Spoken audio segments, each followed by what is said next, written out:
মাটির চুলায় পুড়ায়ে বেগুন ভর্তা করলে তো খুবই ভালো লাগে।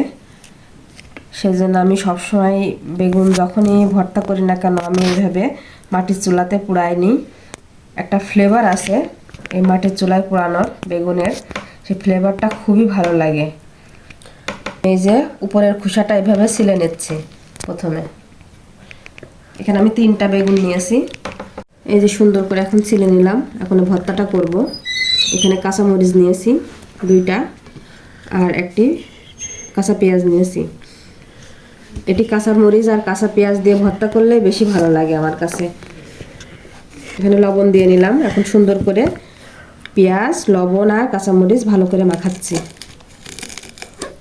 আমি এখন এই যে সরিষার তেলটা দিয়ে দিচ্ছি, এটি খাঁটি সরিষার তেল।